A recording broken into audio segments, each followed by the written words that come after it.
How do we deal with that stress?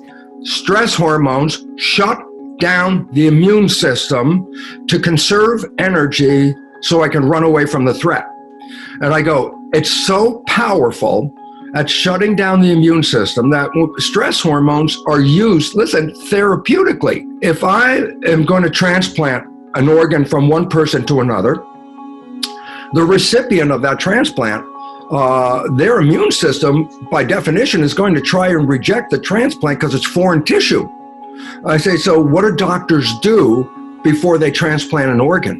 They give the patient stress hormones, because when they get the stress hormones, it inhibits the immune function from rejecting the graft. My God, stress hormones are so effective at shutting down the immune system that they use it therapeutically to stop the function of that immune system.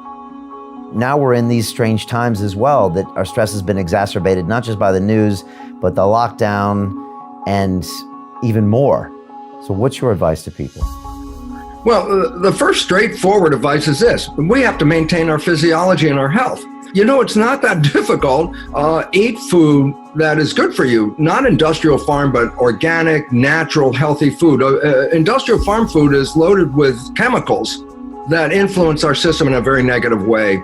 All you have to do is look at a farmer out there in those industrial farms spraying the crops. They're all wearing hazard suits. So taking care of your nutrition, number one, is important because we nourish our cells.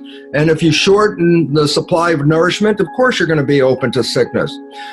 Number two is to take advantage of vitamins and supplements and things to support us because our food isn't that great.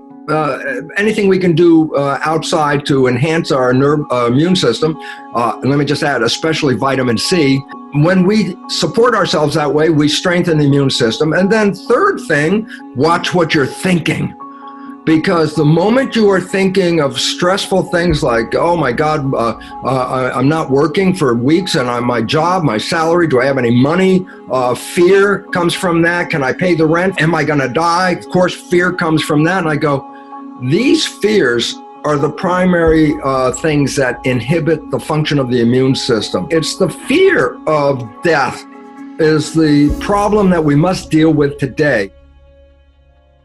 The cells in my body are in a skin-covered petri dish. They're responding to the chemistry of the blood, which is the culture medium, which determines their fate. And then all of a sudden, the most important question, there's two: who's the chemist that puts the chemistry into that blood? The answer is the brain. And then comes the most important question of all: what chemicals should the brain put into the blood? Because if you change the chemicals, you change the fate of the cells. So here's the answer.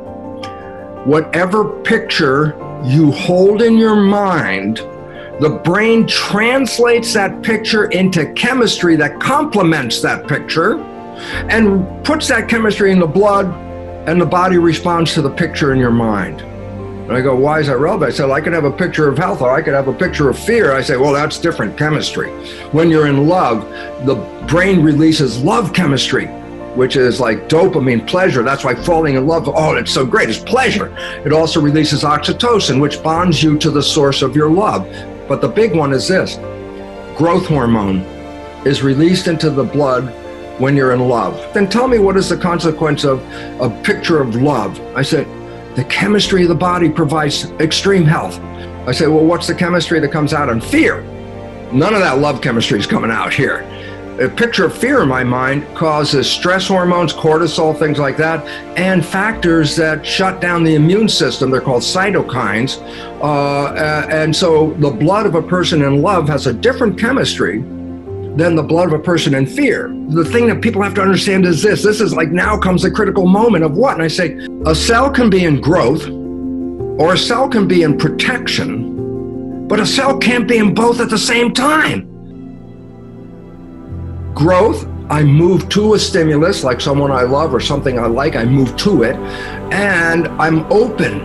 I take it in. Love, I want to be open. I want to assimilate it. Joy, I want it open. I want to take it in. I say, what about protection? I go, oh, if there's a stimulus out there that you are in fear of, you don't go to the stimulus, you go away from the stimulus. I say, do you stay open? I say, absolutely not. You close yourself down to protect yourself. oh my God, you can't do both of those at the same time. And all of a sudden you start to realize our biology is now based on whether we're open to be in love or we're closed because we're in fear. And I say, well, here we are today, ladies and gentlemen. This is the state of fear that is compromising not just your growth and maintenance of your body, but it's shutting off your immune system, opening us to disease. When I go to my doctor, I go to the